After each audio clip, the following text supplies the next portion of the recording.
Yes, sir. Yes, sir. Yes, sir. You're live, direct, in the flesh today. Each other in real life. In real life, you know what I'm saying? Real life friends and shit. We got a good one for you guys today. I ain't gonna hold y'all up. We're gonna get into this intro, then we're gonna get shit started. Get to it. Let's work.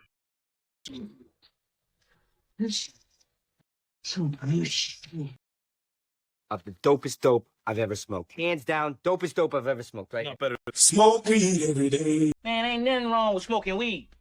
Weed is from the earth. God put this here for me and you. Take advantage, man. Take advantage.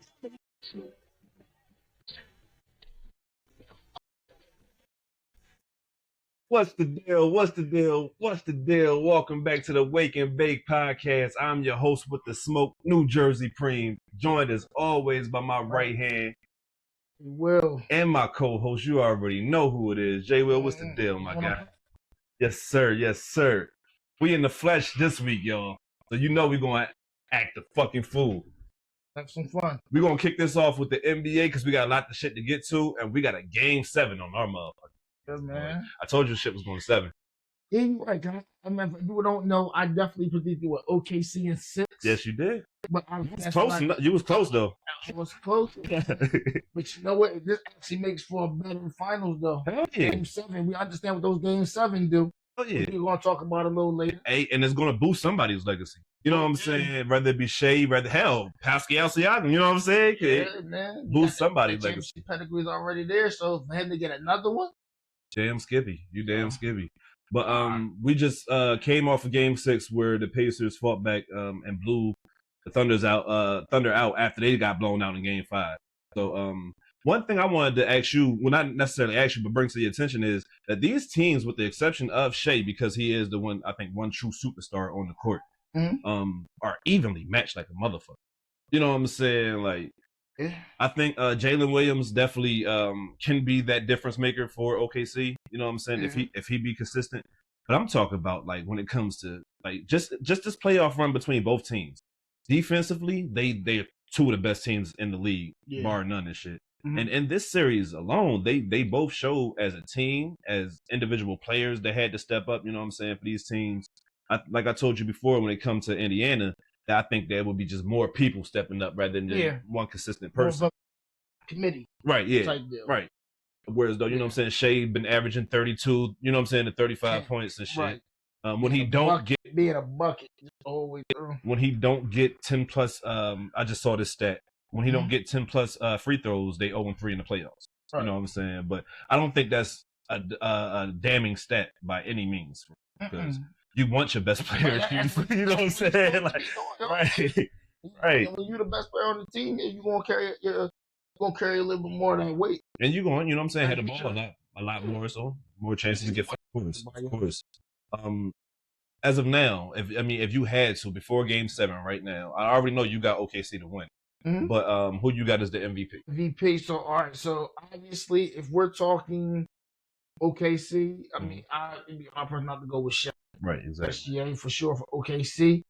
Now, honestly, for Indiana, man, that's I might be leaning towards it's not just from a perspective of scoring points, just from just being effective in the game itself. I would lean towards Pascal. Yeah, I was kind of thinking that because you can't give it to like a full team or you can't give it to the coach. You know what I'm saying? Right.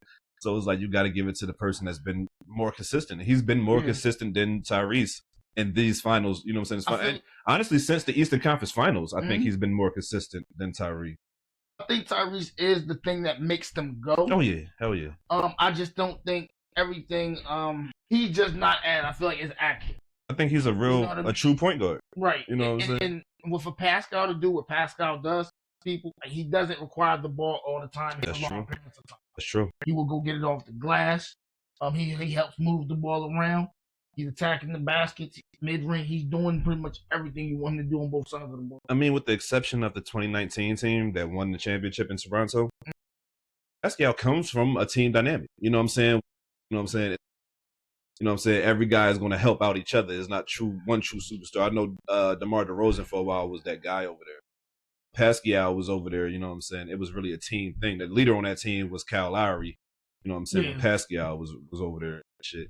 And then when him and Kawhi Leonard got together, he was, you know what I'm saying, the Robin to his Batman during that final. Right. And shit like that. I think Pascal Siakam is a great second option. And I think in this finals, he's proven like, yo, I can, especially in the playoffs or in the finals itself, I can be that guy y'all depend on. You know? And I think he's probably the only guy on Indiana, and I might be wrong, that has finals experience. You know what I'm saying? Right. So that shit is coming in handy. It's coming in, especially for him in particular. Him dunking. I don't know if you saw the clip of him. Oh, yeah, when he Baptized that boy. Yeah, that's what I'm saying. Baptized that boy. It's just a shame that this year's finals, the ratings are. So that's one thing I wanted to talk to you low, about. Right. So I think that not only because a lot of it had to do with the fans actually caring about the teams that's playing, right? But I also feel like the way the media has been covering the NBA finals has been like hurting the teams that's in the finals. You've been talking about LeBron James and Aaron Rodgers the last two, without a doubt. I heard what's my boy Jeff Teague say that he felt the same way during his finals with Milwaukee and Phoenix. You know what I'm saying? Mm-hmm. He was saying that he was expecting. He said when he experienced Linsanity, that's what he was expecting the finals to feel. He was like, but the finals just felt like a regular ass Tuesday. You know what I'm saying? Because it was two small market teams. You know what I'm saying? Surrounding, like, it would be a whole different thing with OKC versus the New York Knicks. Right. Because the big city appeal of New York or Indiana versus LA. You know what I'm saying? Like, same, yeah, right. Right. And then you got the story to tell, the Goliath versus, you know what I'm saying, David versus Goliath type story, just based off of the markets. You know what I'm saying? But I think this is good for basketball fans, this finals. You know what I'm saying? Because it's really good basketball. You know what I'm saying? Well, it's really entertaining if you're watching the games for real. Like, it's really entertaining. And you know what? Actually, in a weird way, though, I do feel like superstars in smaller markets, I do think it helps the NBA in some ways. Yeah, like, I mean, I think the only way I think for this not to happen again is to keep superstars in smaller markets where they actually have a fighting chance. Like, for instance, like, the early 2000s, late 90s, one of the things what made I feel like the San Antonio Spurs so just relevant. I mean, they were a standard of winning, even though they were in a small market. You knew you couldn't take them as a pushover, and it was no, like, people respected the Spurs. You respected Tim Duncan and those guys with David Robinson or the Mano, the Tony Parkers, and those teams that came later with Kawhi. Like, you knew the Spurs were in the West; they were a force. Early 2000. If it wasn't the Lakers, it was San Antonio, and they were total opposites. One small, one large. That's a fact. Kobe walked away with 5. I think Tim walked with 5. That speaks for a lot of what was going on. Hell yeah. I mean, it's 10 in between them, and not to mention the ones that they lost. You know what I'm saying? In the finals. Are we confident? So would you say it's a chance that Adam Silver and the rest of the NBA can? Do you think they can turn this around? Is it a small market thing? Is it just an NBA thing doing bad promotion? I think it's more the promotion thing than it is. Okay. Yeah, because I mean, it could be a small market thing, but you got to promote this shit like is the NBA Finals. I mean, one of the main gripes about the NBA Finals is even the aesthetics of it don't even look and feel like the NBA Finals. Like, I think in game 5 we had the intros that we actually get to see on TV. Mm-hmm. You know what I'm saying? That was one of the main things about the NBA Finals that we love. We don't got the NBA championship on the court. You know what I'm saying? We don't have even the finals, the words finals on the court no more. But then you could do that. That's funny. I didn't. And Silver excuse is it was a tripping hazard. But I'm like, don't you do this shit? You have the whole court decked out for the mid-season tournament. Yeah.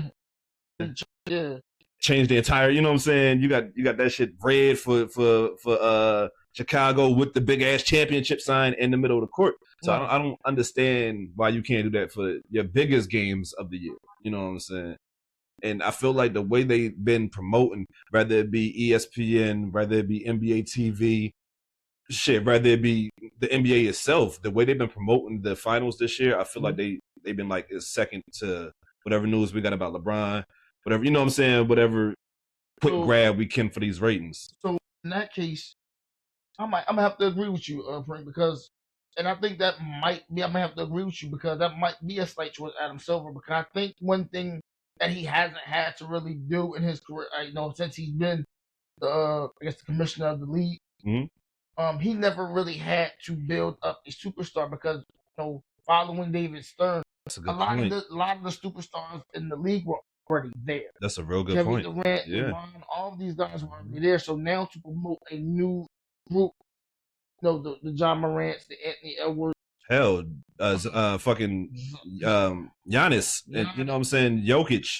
Yeah. Like you can't promote the people that's actually the best players in the league. Like you know what I'm saying? We've never had to do that part. So I think that's going to be something they have to. I think you just even with a guy like Tim Duncan, didn't say much, small market, but we looked at him like a titan. No different than a big market superstar. Fact. You know what I mean? Maybe he didn't get maybe he's not in as many commercials. But that just comes. That's more product of being in a large market. Yeah, hell. But if he would have been in the large, he would have got the same attention. But nonetheless, I think Tim Duncan was still promoted pretty well by way of the NBA. I just think they have to find a way to promote these superstars. I guess, just make sure that the superstars themselves just make themselves a little bit more open to the program and not. Yeah, without a doubt. I'm not. That's another thing also. They have to understand what they gotta work together and shit. I like how the NFL, and I know they're not the same entity, you know what I'm saying? The NFL play less games and shit like that. Every game is dire, sort of kind of in the NFL because it's, you know what I'm saying, only 18 games compared to, you know what I'm saying, 82 games if we're talking regular season and shit like that. But the way that the NFL promotes the NFL. They don't promote their players. They don't promote the teams in the NFL. They promote the NFL. They promote the brand as the NFL. Shit, right. Yeah. The NBA is trying to promote the teams. They're trying to get away from promoting the players and try to promote the team aspect. But you really should just be promoting the NBA. The people turn on the NBA because they want to see the best athletes in the world. You know what I'm saying? Right. So y'all already got that. You know what I'm saying? You already got that as your advantage. All you gotta do is like show us like why they're the best. When you do these all-star games, really do these fucking all-star games, you know what I'm saying? Like, there's so many ways that you can promote your product so much better, and we shouldn't have this conversation about the NBA fight. You would never hear nobody saying that the NFL don't know how to promote the Super Bowl. Oh my God! I don't care what market you're in the NFL. I don't think that wouldn't be. That's a fact. That's a fact. The Cleveland Browns make it to the Super Bowl, they're gonna be promoted like one of the best teams in the fucking league. Because they made it to the fucking Super Bowl, you know what I'm saying? OKC has been one of the best teams in the league all year, and they haven't been talked about. Now that they finally shown it in the NBA Finals, y'all still, in my opinion, disrespecting them and Indiana, you know what I'm saying, by talking about other topics. What LeBron said about the ring culture, and we will get to that. We will get to that, in my opinion, as long as you want to talk about it, you know what I'm saying? But we will get to that. But what he said about ring culture is not more important than the Game 7, in my opinion. In any games, I'm talking about, especially in the NBA Finals. What he said about the ring culture is not more important than the NBA Finals. You should not be sitting there talking about LeBron for 35 minutes and talking about Indiana and OKC for 15. It seems they're not interested. Yeah. You want to go no, I think, again, you just have to build, and I think it was the lack of preparing, like you said, building this thing up. I think, again, not kind of to go off the subject a little bit, but the NFL. Do you see the job that the NFL does with promoting Kansas City Chiefs, Patrick Mahomes, Kelsey? I mean, right. they getting a little bit of assistance from Taylor Swift. Hell yeah. But Kansas City is not a major market. Not at all. Not at all. Not a major market. New England wasn't a major, you know what I'm saying, major market and shit. You know what I'm saying? I mean, they were a little bit bigger. They covered the ball. Well, and now I got to remember about fucking Red Sox and shit. That's a larger market. But Kansas City, not a large market at all. True. You know what I mean? And those guys are marketed, I mean, just as good, as big as anybody. Buffalo. Yeah. Because why not market the teams that's good or the players that's good? You know what I'm saying? Why? If that's my issue with what the NBA is doing right now to these two teams. These are literally the two best teams in the league. They proved it. They went through every good team that you could go through in these NBA in these playoffs. I think Indiana, like the franchise themselves, I guess outside of the NBA, are trying, and I think with teams like this, I think you do have to kind of lean into. I think the best play you can do, you have to really heavily lean into the legacy. I could agree with that. It's been 25 years since they've been to the finals. You know what I'm saying? But then, like, OKC last finals was 2012. You know what I'm saying? Right. So both of these teams has been a while since they've been to the finals, but that's even more of a story that you can tell. You know what I'm saying? Yeah. In my opinion, you could sell that story more because like both of these teams are starving for a championship. Who will be the first team to bring they city back to championship? You know what I'm saying? KC, boy, it would benefit them so much. I mean, especially since some years back making that switch from to there, I think that was cemented a lot, right? Because and they haven't never really been a bad team since they made the switch, honestly. You know what I'm saying? They had they bad moments, but not really consistently been a bad team. They made finals appearances some years back, maybe about a good 10, 11 years back, something like that. Yeah. Against the Miami 2012, Heat. In 2012 with the Miami Heat. The franchise, I think, what's the general manager? Preston. It's fucking. I don't remember his name, but I'm about to say he deserved all the credit in the world. In terms of team building, yeah, facts. What he's done with that OKC team, I think he's one of the best in the league. 2 different young cores, which mean that you're drafting really good, or in Shay's case, you're making the right decisions when you, you know trades, what I'm saying, right? Yeah, not filing draft picks. Facts. I mean, just knowing when to move off of players and make no a doubt. move for one. So, no Ken doubt. Presti, that's his name, yo. And I wanted to say that, but I didn't want to be wrong. I didn't want to be wrong. Definitely is. Game 7, bro. First of all, some of the best words in sports that you will ever hear is Game 7. Game 7. You know what I'm saying? Series, and you push it to a limit. This is for all the marbles. This is the bet. We're pushing everything to the middle. I think when you got a Game 7, right, and whoever wins this Game 7, there should be no debate on if they was rightfully deserving of the championship. You took it to Game 7.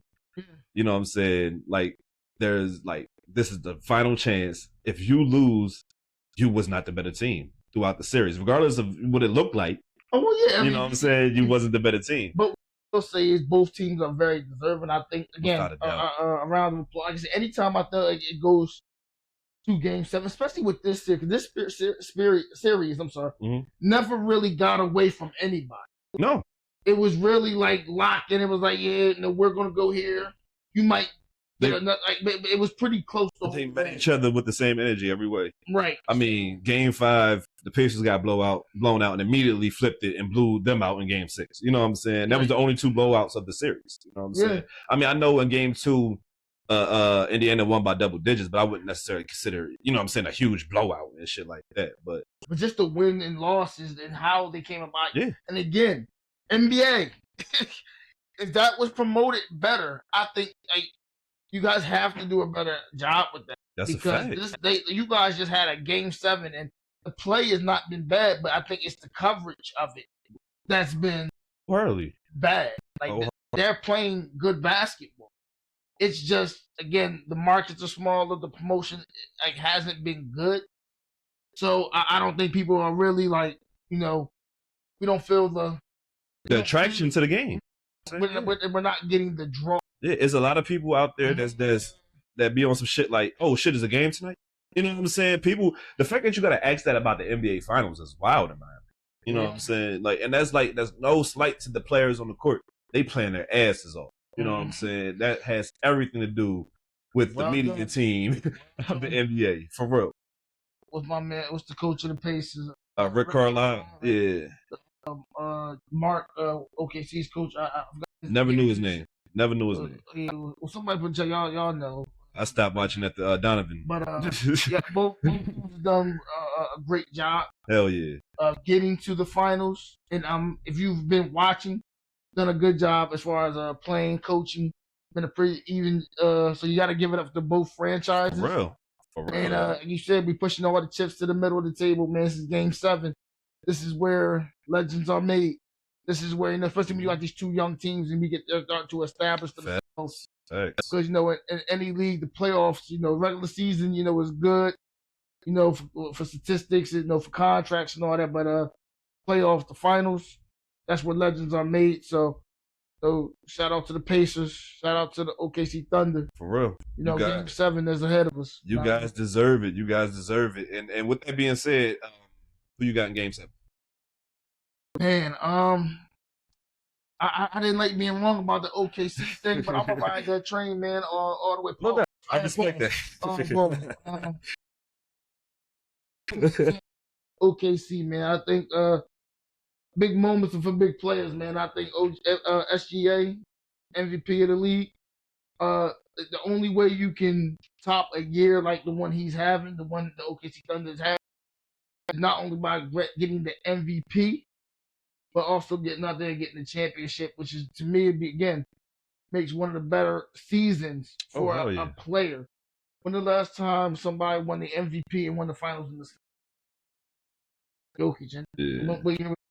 Whatever year he won. Right. You know, so one of them 2 years he won it. You know what I'm saying? But even with high regard where he's at, and again, he's not. Oh, hell yeah. Hell yeah. And that's what I'm saying. So, oh no, it definitely boosts him up into a top 5 conversation without a doubt. And then the foreign countries run away with it again, right? But that's a conversation for another day. Man, don't get me started with that shit. So, yes, OKC, what you got, Prin? Of course, with me, I'm gonna stick to my guns, and I've been saying Indiana the whole time in 7, so I'm gonna stick to it. Indiana in 7. Especially if it's a close game, I just got full faith in these clutch motherfuckers over there, Indiana, for real. Yeah, Tyrese, man. I mean, much as again, even though we said Pascal, will probably get the MVP for the finals, but I do feel Tyrese, boy, ready for the moment. Oh, he's not afraid of it. I tell you this: if it comes down to one of those moments and he comes through, he's definitely getting the finals MVP. Like. They gonna be like, Pascal, you got that Eastern Conference MVP, boy. You better be happy. Yeah, you know what I mean? So, can't wait, man. Again, as you can see, we're a podcast divided, man. So make sure y'all comment who y'all got. Word, no doubt. Y'all let us know before Game 7 on Sunday night is shit who y'all got. Before we move on to our next subject, I got a Blazing 5 ready for you already. Damn, what's new? Right. Shit, you know what I'm saying? Let's do it. Before we get started, you know what I'm saying? If you guys have a Blazer 5 for us, all you gotta do is put it down in the comments. Please. We can read them out on the show and shit. You know what I'm saying? We ain't got no problem with that. Put your name and where you from too. You know what I mean? Yes, sir. For real. So. All right, so we're gonna do Blazing 5, right? Yeah. And this is actually a little hip hop centric episode for where I probably should have said it at the top, but you guys will catch the flow for real as we keep going. So what we're gonna do is Blazing 5 blind ranking hip hop albums. The only East Coast hip hop albums, and y'all understand why in a few minutes. So we're gonna start the list off, and I'm not going easy at all. I'm just letting you know that right now. I wouldn't expect anything. We starting the list off with Illmatic. Illmatic. We starting the list off with Illmatic. Illmatic, I'm gonna put it at 1. All right. Ready to Die. It's Dark and Hell is Hot. 4. Black Album. 5. Wow. All right. Just because I think I might have got him, and I'm gonna make him do this because he ain't got no other choice. Gifted. So that's automatically at 4. He can't even change it. You know what I'm saying? This is a blind ranking. He put Wale above Jay-Z. I'm just saying. Jesus, you know what I'm saying? It's blind ranking. He ain't know Wale was coming. He just said blind up for the Blazing 5. You know what I'm saying? Don't give him too much time to think. You just got to rank him. Yeah, you know he's done with Blazing 5, man. We gonna need y'all now that we start doing y'all Blazing 5s again. So if y'all have it, please send them in so I don't get caught out here. He don't want me to do it no more. Crazy and people in the comments talking about me crazy. So again, put in there again whatever Blazing 5 you have for us. So look, man, while we on the subject of hip hop and East Coast hip hop, right? Mm-hmm. As this past week, it's been some podcasts. A shout out to all the podcasts that's been making moves. We definitely gonna be one of those podcasts really soon. That's the much support. That was saying that Jim Jones was a better artist than my favorite artist that's alive right now, Nasir Jones, aka Nas. Right. So, like, before we get into it, let's just see, right, what Jim Jones had to say about with these young podcasters, because we got to clarify the fact that the young kid or the brother that said it was in his early 20s. Probably don't listen to a lot of Nas, but he probably can understand and connect to Jim Jones because a lot of people understand that Jim Jones.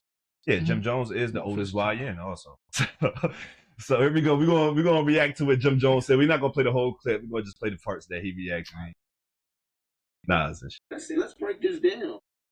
My Nas, but remember Nas' first record, The Barbecue, came out when I was in 11th grade. So Nas was my idol when I was young. Like you did, came to dressing, the wordplay, the music, everything. I was a superior Nas fan. Period. I'd never take that away from him. But then as I got in the game, you got to realize that your rivals will be idols. And not to take anything away from that, I developed. Your rivals will be idols. You mentioned idols will be rivals. But how come niggas always, the first thing they do is talk about how much they love a person before they decide to kick their back? I'm just like, yeah, I hear what you're saying. Yeah, I mean, you know what's coming. It's the butt. It's pretty much we're going to tear before I tear you down. Let me use some credit before I tear you Right, down. exactly. My own style and my own lane that these kids start to gravitate towards the same way I gravitated towards Nas when I was younger and things like that. It's a whole different generation. We're talking about 94, 93. I was in 11th grade. Nigga, it's 2025. There's a big gap there. You know what I mean? And I want people to understand that. So when Shorty's telling people that, yeah. I don't like that because he tried to make it seem like Nas was only popping since, like, you know what I'm saying, in 95 or 92, and like he's not popping in 2005, in 2020. Like he didn't just put out, you know what I'm saying, the albums that he did the last couple of years. Let me finish. It's 20-some years old. That goes to show the part of the era that he's in that I came into light and started going crazy that these kids love me. They don't really know who Nas is. If he's 22, he's born in 03. Not all of them. Some of them, though. But You know what I mean? Yes.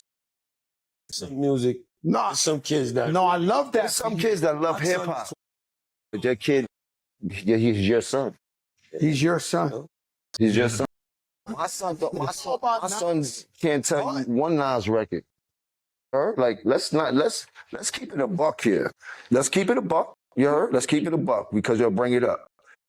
There must be some type of misconception or what's that word when it comes to Miscommunication. Jim Jones and what Jim Jones have done in this game. A lot of these rappers, We made them take the darkies off. a lot of these rappers have done a tremendous job, and I take nothing away from them. But they forget I got a hell of a catalog. Me, Jim Jones, myself, gold records, platinum records, gold albums, platinum albums. No, me, Jim Jones. No diplomats, no nobody else. Me, Jim Jones. Check my track record, then check everybody else's track record. Then go to the billboards and check all my entries, then check all them niggas' entries and shit like that. And I'm not taking nothing away from nobody, but I hear the comparison. And that's where we're going to stop at. So he said, go check his entries on Billboard and check everybody else's, and then come back and holler at him, right? That's what Jim Jones said, right? That was his words, not my words. That was his words, right? All right. So look, Jim Jones said, go check Billboard. So me being the nigga that I am, let's go check Billboard, right? Here goes Jim Jones' Billboard status. This is top 100 Billboard. He had 2 songs, 1 top 10 hit. You know what? We're gonna go to top 200. Just, you know what I'm saying, just to be on the nice side. You know what I'm saying? We got top 200. You got 9 songs, top 10 hits. Oh, now you on to something now, boy. You done doubled up your shit. You know what I'm saying? You done doubled down and tripled your shit up now, boy. Come on now. Let's go over Nasir Jones. This is Nas right here. This is top 100 hits. Yeah, 27 songs, 2 top 10s. So he done already beat you on that. You know what I'm saying? There's nothing to argue about. Let's go to the top 200. You know what I'm saying? Just for the sake of it. You know what I'm saying? Oh, shit, look at that. What's that right there?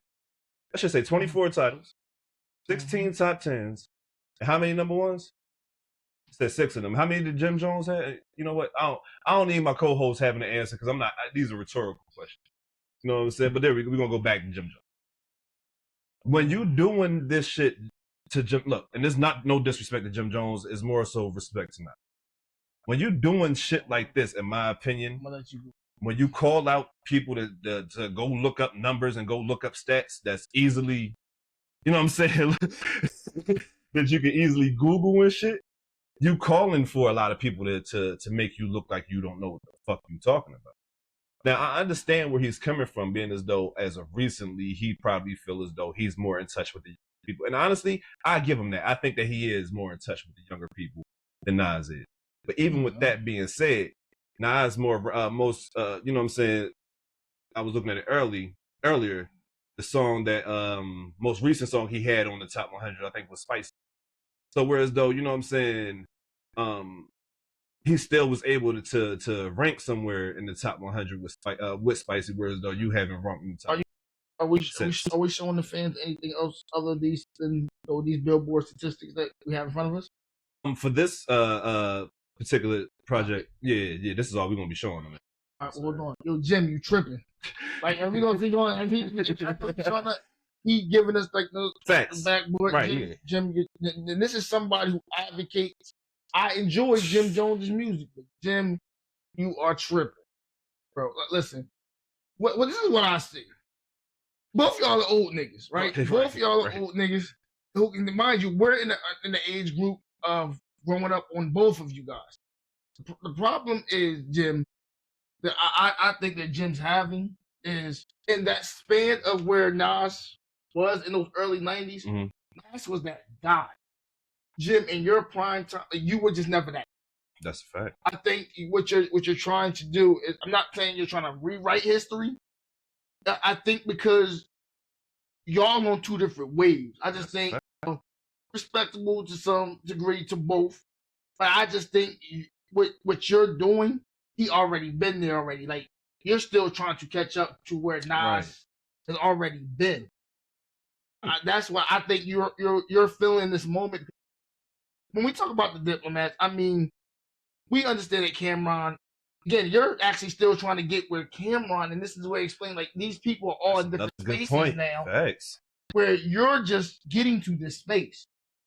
I mean, of course, when you're starting to have a moment, or at least when you're having your biggest moment, you start to feel like, and you should feel like, I'm the hottest in the world. Nothing wrong with that. But in reality, I mean, I think you're the hottest you ever. And that's a good point. That's a great point. Because if you try to take your prime versus his prime, a man just those statistics not even close. And that's because you're just not that guy for your generation. And then it's like when people go into the Hall of Fame. A lot of times people don't understand why certain people that you maybe never have heard of are going in. It's because you take the people who are, when it was their time and their era, right? They was those guys. But they was putting the ball on the hoop, throwing touchdowns, catching whatever field soccer, whatever y'all trying to do. Dropping albums. And I don't think anyone, even if you don't listen to Nas, don't know Nas, and if you are the younger, the YNs, or the younger people, you have to understand, before you guys were born, young people weren't born with you guys. Young people have always existed, and it keeps the young people or the YNs don't realize y'all gonna be the OGs. Yeah, facts. And there's gonna be more young people who are not gonna. That's just how time goes.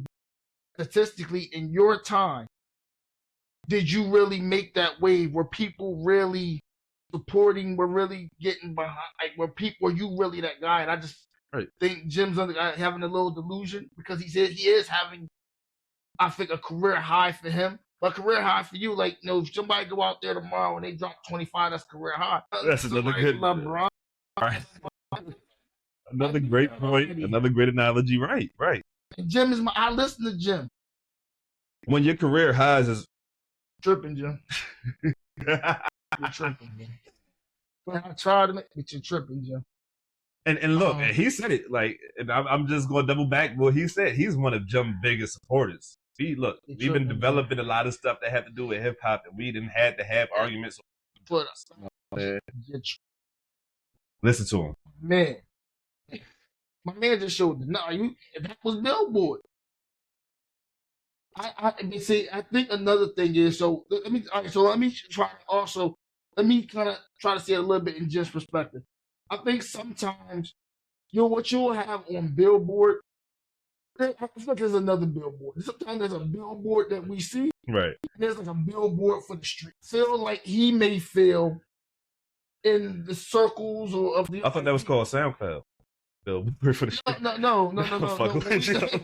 What I mean by like the Billboard for the street is more like word of mouth, neighborhood, what's playing.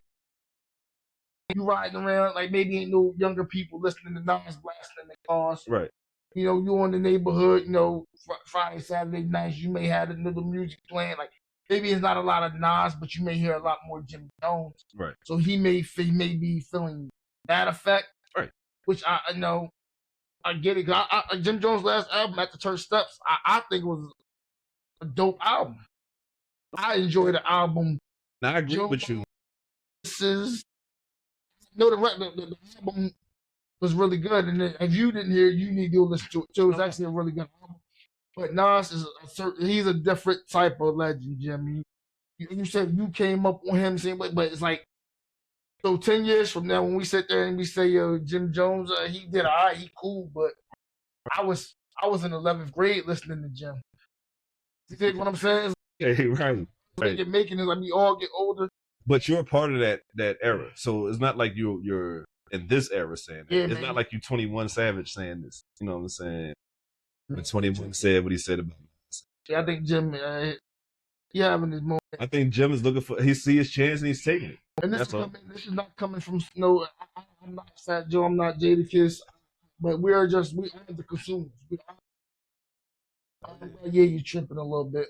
See, we don't have. It's not like we're not saying to those guys. We're not trying to necessarily friendships and nothing like that. So we just have to tell the truth, bro. We understand that Nas is a different level. And Jim, you're having I think you're having career highs right now. I feel like in some ways, for the last couple of years, as far as East Coast, Jim's been making one of the biggest pushes for East Coast. I agree with that. Again, having the moment, but when you look at a lot of the direction of I feel like where hip hop is, I feel like the South, the other coasts and other places are making Facts. other pushes, and I don't know if East Coast has the strongest, but Jim's definitely been one of our strongest as of maybe recent. And that's not to say that Nas isn't putting in no. I mean, the 5 albums in the 2-year run. It's not saying he's not active, but it is possible that Jim may feel like he's getting more play than maybe Nas currently. But to say you better than Nas, maybe I don't know if I'm misquote, but I don't know if you're trying to say you better than Nas. I'm not sure what maybe. I don't know if he was trying to say he was better than Nas. I think he was trying to say that at this current moment, people fuck with him more. I don't think that's a stretch of him saying that. You know what I'm saying? But then when you start bringing Billboard and shit like that, that's when it's still confusing. Shit start looking weird, right? Right. 37 million records to what? 3.7 million records. So it's like saying because if that's the case, Nas has been more active, I would say within Jay-Z. Yeah. So why not say Jay? You would be more because you put out more music than Jay. Well, last time he mentioned Jay-Z name, what have you. But I would think the point that he's trying to make, Nas has actually had recent current. No doubt. In 2020. So, but you know what? I got this theory about. Probably, if you're going to take that, right? But he may feel that young people know who Jay is, and I think they assuming that Nas, they don't know who Nas is, which I think what Jadakiss was trying to speak. Like people got this weird thing about Nas because of the misconception of him being a conscious rapper, that they feel like either one, that he don't have hits, people don't check for him, you know what I'm saying, and shit like that. And it's like, bro, he's not a legend for no reason. Yeah, so maybe Jim's not okay. Well, I think he's tripping, but I'll say this: I think he is relevant for sure, more relevant than I think he's ever been, without a doubt. Well, I mean, he's not more relevant than when he had Ballin' out. I mean, yeah, but on a consistent level, I agree. Ballin' was his biggest hit because I think I'm not really right as far as the order, but it was after Ballin', which was the Hustlers, POME, my environment, that album, another dope Jim Jones album that I listened to growing up. Word. When I was 17 and all that. No doubt. So, but it's just the album didn't necessarily get better after. It's a fact. I remember hearing things like Harlem American Gangster, and he was one of the people. The album didn't necessarily get better. I feel like the albums of this last stretch he's had, he had a lot of really good projects in a stretch. He's gotten better with time when it comes to his projects. No bullshit. Last 7 years, Jim's had a good stretch. No bullshit. So it's not like we here to kick Jim Jones back. You just know, sometimes, especially when you throwing out shit like Nas wasn't the best person, man. You should have had Most Def or something. I'm pretty sure he watches. And look, man, they may not know who Most Def is. We don't need the hippity hopper lyrical miracle motherfuckers to get mad at me for saying that he watches Most Def. I'm not talking about in a bad way. Yeah, my bad. I ain't mean it. I'm just saying, for young people to know. Right. No, I agree with you though. That's not saying that Most Def is bad. It's just saying that they may not know who Most Def is. Right, no doubt. Because I seen Bay. Some of y'all might know about Bay. Yeah. Shout out to all of them though. I just thought Jim was tripping. Hell yeah. Man, Jim was tripping. Yeah, He was but fucking trash. that, I'm one of the people that ain't got no problem with that. Nigga was tripping. yeah. You know what I'm saying? Shout out Nigga to stop Jim, man. fucking Keep tripping. making these projects, man. Keep making these. So for the past, you know what I'm saying, week and a half, really, like, you know what I'm saying, we've really been getting ready to develop our top 50 East Coast rappers list, right? Myself and Jay was sitting around one day and we looking at all these lists, right? And we saw the West Coast list. We saw, you know what I'm saying? I saw the Atlanta list. Did you see the Atlanta list? Yeah. Or the down south list? You know what I'm saying? Right. Yeah. I just saw that they came out with, I think Complex came out with an R&B list. It might have been Billboard, one of those two. Yeah, R&B lit. Oh, right, yeah. oh, baby. Yeah. Yeah, I seen that. Yeah, that Right, was right. So we got our own list, and within the next 4 to 5 weeks, we will be revealing ours. You know what I'm saying? Yes. And we're gonna be starting today, right? So today we're gonna be starting 50 to 41. And this is East Coast rappers. I don't want you guys to get mistaken. This is not New York rap. Right. This is the East Coast. You're gonna see some people from Philly. You're gonna see some people from, you know what I'm saying, Virginia. You're gonna see some. We're gonna start. Look, just to let y'all know, geologically, we're stopping at Virginia. We're not going below Virginia. So J. Cole will not be on this list. I tried to fight for him. He will not be on this list. I'm not fighting against it. You're 100% correct. I'm not fighting against it. He went to school in Queens. From there. You know what I'm saying? So we starting from basically up top, which is what, like Maine or some shit? He definitely ride bikes through New York. And then we gonna stop at Virginia. So this is what we gonna do. This is our top 50 rappers of the East Coast. I was about to say hip hop, but we want to say rappers of the East Coast. Let's go. Let's go. Let's go. So who we got coming in at number? So we came up with this list together. I'm not taking no blame for this. And shit. This is why I said I should have recorded those sessions, because I knew this nigga. What to do with this? Coming in at 50, I did fight for this person to be on the list, and there's nobody other than Benny the Butcher. We, like, for disclosure, you know what I'm saying, on this list, we try to make sure that we got somebody from every generation. Not saying that we went through and handpicked people, but it was kind of like making sure that it was a cohesive list. You know what I'm saying? Everybody got some type of love. People on this list pretty much made it. We try to look at it from an overall perspective, you know, impact,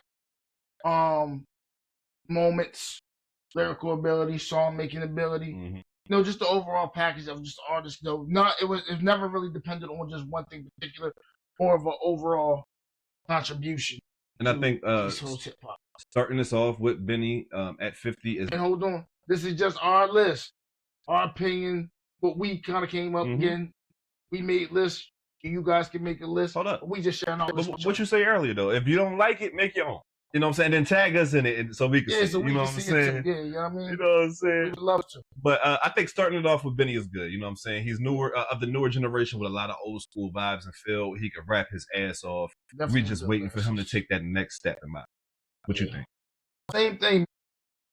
I actually didn't. I remember listening to like Burden of Proof, you know, the mixtapes, you know, he really, like, when we talk about New York, a lot of times, you know, we're talking about like New York City, the boroughs, but we're not necessarily talking about Buffalo, or upstate New York. Right. But if we are talking about it, he's the reason why. That's a good point. That's a great point. Benny the Butcher at number 50. Shout out to Benny. Butcher coming in at number 49. We got Mr. Make the Music with Your Mouth, Biz Marquis. No Diddy. You know what I'm saying? One of the great impacts on I don't even got the voice of Biz, you know what I'm saying? One of the greatest contributors to hip hop. Of course, one of his biggest songs, Just a Friend. A lot of our generation will probably know that as Just a Friend from Mario. You know what I'm saying? Let's get a remake off of that. Right. And shout out to Biz. Biz was in the video. You know what I'm saying? I don't know if y'all remember that. You know what I'm saying? But Biz was in the video when Mario had the braids and Raven's jersey. I don't know why I remember that video so vividly. That was us growing up. So yeah, right. That Mario 2000. Hell yeah. Yeah, so I mean, of course, Biz. You know what I'm saying? He made a little mark. A lot of people know him from his little cameo and that. Was that Men in Black 2? He was in the mailroom and and Will Smith was beatboxing to him. My man was on Sesame Street, cuz. Biz was on Sesame Street. On Sesame Street, cuz. Biz gave us some good music and some great, you know what I'm saying, times in definitely. hip hop and shit. Right. Shout out to the OG. To keep it moving, definitely rest in peace. To keep it moving at number 48, we got another OG coming in. That's Mr. Chuck D from Public Enemy. Yes, sir. I know a lot of y'all, especially a lot of people that don't really follow hip hop, you probably only know one person from Public Enemy, and that's Flavor Flav. You know what I'm saying? But Chuck D was really the true mouthpiece. You know what I'm saying? He was the MC that a lot of people heard. You know, he got one of the most unmistakable voices. You know what I'm saying, in the hip hop, without a doubt and shit. He was one of the first rappers that was able to get that political rap pushed on the mainstream. You know what I'm saying? Y'all know Fight the Power. I would know people definitely hear that. Facts. And he was definitely going against the establishment by doing that. You know Public Enemy. Shout out to Public Enemy. Shout out to Chuck D. You know what I'm saying? Another OG legend in the game and shit. And then we got Q-Tip. Oh, shoot. We got Q-Tip coming in at number 47. You know what I'm saying? Q-Tip from goddamn, what man with Q-Tip? Come on. Yeah, The Wayne's Brothers theme song. Yeah. Tribe Called Quest. There you go. I don't know why I want to say Leader of the New School, but that was Busta Rhymes' crew. You know what I'm saying? That was fucking around. Q-Tip is another good vibrant thing, but he's also a producer. You know what I'm saying? Made some pretty dope beats and shit like that. A dope MC. He's another person that showed up in some shit that you might see before. He was on the Chappelle Show. That's the one thing I remember him vividly from. You know what I'm saying? But shout out to Q-Tip and shit. Yes, sir. Coming at number 46. Yeah, we got the Jezza from the Wu-Tang Clan. And it's so funny because we was sitting there debating about how many members do we put on this goddamn list. And we just knew that the Jezza had to be on this list. You know what I'm saying? There's a couple people that from Wu-Tang that you just have to make sure that you put on the list. He was one of those guys. Some of you guys might feel as though we got him too low, but hey, you gotta remember. I'll see the rest of the list. You gotta remember, this is our list. You know what I'm saying? If you don't like it, make your list and tag us in that motherfucker, boy. We're moving on to number 45, and who y'all think is at 45? Y'all comment down below before I do this. Y'all think is at? And then we got my boy. You know what I'm saying? This is the first Freeway person, if I'm not mistaken, this is the first person that's not from New York that we has mentioned so far on this list. You know what I'm saying? If I'm not mistaken, everybody on this list is from New York.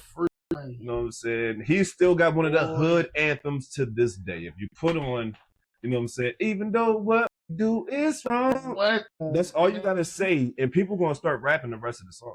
Yeah, I'm telling you, exactly. I mean, lyricists, one of the I think one of the best lyricists that ever come out of Philly for sure. No doubt. You know what I mean? We all remember him in the freestyle battle with Cassidy. I remember that. DVD days. One of my favorite things to watch. I still go on YouTube and watch that shit. Free at Last, definitely an album I enjoy. One of my favorite albums. Philadelphia Freeway classic.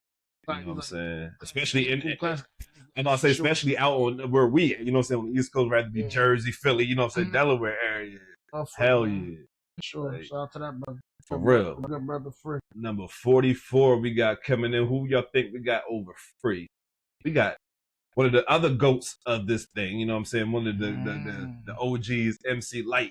You know what I'm saying? She need a roughneck. You know what I'm saying? She need a roughneck type of shit. But shout out to her. She's still doing a lot of shit. She's doing a lot of hosting things. You know what I'm saying? I remember for a long time, she was actually the voice of the BET Hip Hop Awards. You would hear her doing a lot of the talking on there and shit. And so shout out to MC Light, especially because she stayed hip hop. You know what I'm saying? She stayed in the realm of hip hop, contributing to hip hop at all times. So shout out to another legend that we have on the list. Coming in at number 43, who do we have? We have Mr. Hustler, the Problem Bars, whatever nickname you want to give him. Cassidy. What? The Hustler. You know what I mean? So we had to rank him over Freeway because of the battle that we mentioned earlier. You know what I'm saying? So we had to go ahead and put Cassidy over Freeway. He had a couple of great hits coming out early. You know what I'm saying? Of course, with I'm a Hustler. You know what I'm saying? People tend to forget Hotels with him and Aura. You know what I'm saying? I don't know if people want to be mentioning Aura. Hey man, shout out to R. Kelly, man. I know he almost, you know what I'm saying, got taken out. and whatnot, yo. You know what I'm saying? Yeah, so Cassidy, I mean, Cassidy came through like a whirlwind at that He time. thought he was up next, boy. Yeah. I'm telling you, I thought Cassidy couldn't do no wrong. I thought he was one of the best lyricists, and I thought he could make great songs until I realized, like, oh no, he can't. So it's like, hey, he's a really good rapper, bro. Cassidy's a really dope MC. Really good. He's really getting busy. Checking out. He's heavy back in the in the battle realms, yeah. And shout out to that. You know what I'm saying? One of the people that helped really introduce that battle rap feel to hip hop, you know, especially the Smack DVDs vibes back in the day and shit like that. You mess with Cassidy. No doubt, no doubt. And then coming at number 42, we got The Ruler. You know what I'm saying? Shout out to Slick Rick that just dropped another album at 60 years old or 60 plus years old and shit. I haven't got the chance to listen to it yet. Maybe me and Jay might react to it one day and shit.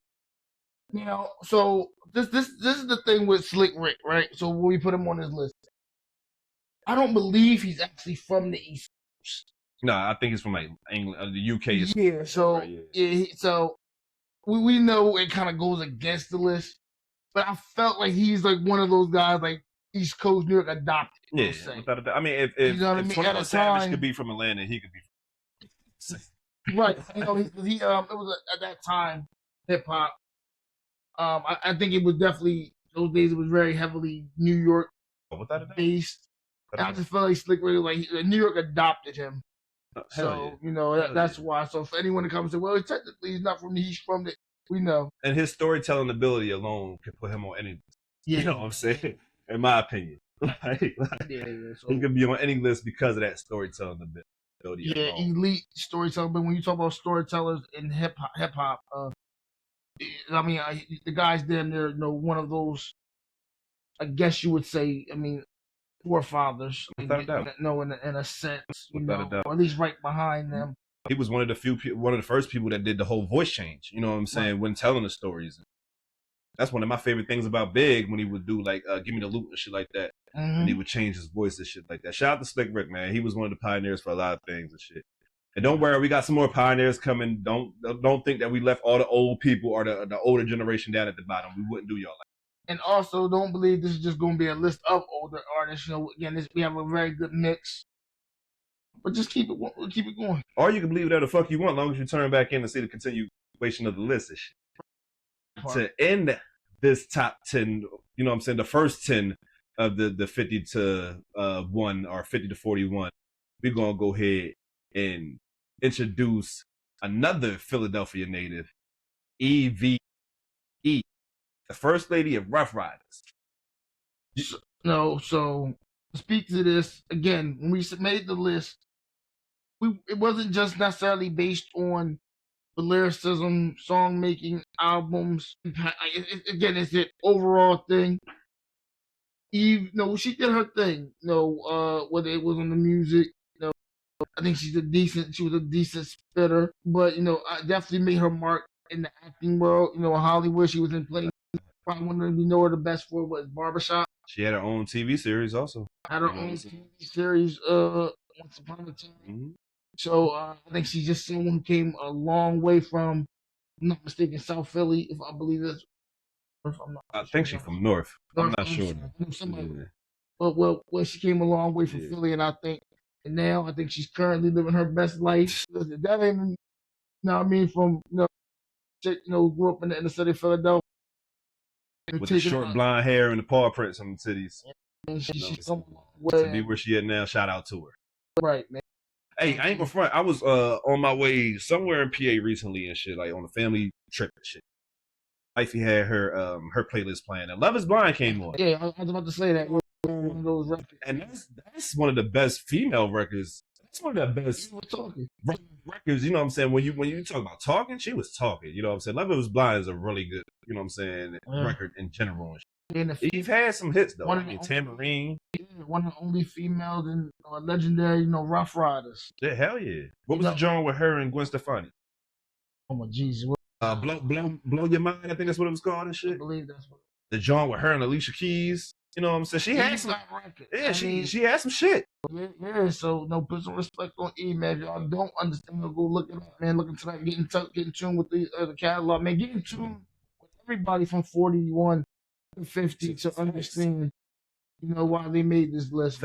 And then you will see that some of your favorite artists might be influenced by some of these guys that's already on So this some of list. these people on this list really are your favorite Favorite rappers. Please get into No bullshit. 50, 41.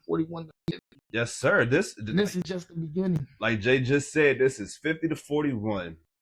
41 to 50, whatever way y'all want to flip it. Right. And we just getting started. The next 4 to 5 weeks, you guys gonna come on this journey with us. And when y'all see our top 10, I think our top 10 is undebatable, in my opinion. You know what I'm saying? I got faith in our shit. You know what I'm saying? I'm gonna let y'all be the judge of that. You see how I keep saying R? I'm not gonna let this nigga get out of it. He's not. I'm gonna co-defend It's it. our shit. But So yeah, we're gonna flip up out of here, not out of the, the session, but we're gonna flip up out of here and get back to our main screen because we got some more shit. Well, we got one more shit that we got. You know what I'm saying? Which is the question of the week. And the question for guys, if you guys can't see it, or for my audio listeners on CJP Radio, you know what I'm saying? The question of the week says, what is your favorite Game 7 in NBA history? So earlier, me and Jay was sitting around. This is probably the latest that we ever came up with a question of the week for real. Sitting around trying to figure out what was going to be a question of the week. And I was like, well, what? Let's, you know what I'm saying? Since it's Game 7, we don't get too many of those. Last Game 7 we had was in 2016. You know what I'm saying? So let's make that the question of the week. And I'm gonna actually answer first this time. I normally let my co-host go first, but I'm gonna answer first this time. And I'm not gonna take up any other choices. I'm only gonna choose one. I'm not gonna be selfish and shit. And my favorite Game 7 that I watched with my own two eyes, especially, you know what I'm saying, I guess we gotta say in the last 10 years because we haven't had one basically. It had to be the 2016 finals when the Cleveland Cavaliers came back 3-1 down against the Golden State Warriors. Everything leading up to Game 7 contribute to that being one of the best Game 7s that we ever witnessed. Everything that happened in Game 5, to where as though Draymond got suspended, you know what I'm saying? Everything that happened in Game 6, and then everything leading up to Kyrie's 3. You know what I'm saying? Right in Curry's face and shit. LeBron getting the block, you know what I'm saying, on Iguodala. Do you remember when Iguodala, I don't know if you ever saw the Club Shay Shay John when he was sitting down talking to him. He said it sounded like a fucking gunshot went off. You know what I'm saying? He know what the hell was happening. He said when he looked back, he felt like LeBron was going to get it either way he went. If he went on the other side, LeBron was going to get it this head. You know what I'm saying? He stayed on this side, he pinned it. I think that's one of the best Game 7s, not just in finals history, but I think that's one of the best Game 7s, period. You know what I'm saying? It don't have to, like, your favorite Game 7 doesn't necessarily have to be in the NBA Finals. I'm just picking the NBA Finals. Because in the spirit of the like I said, I just think that was one of the best Game 7s. That was one of the best experiences I ever had watching that.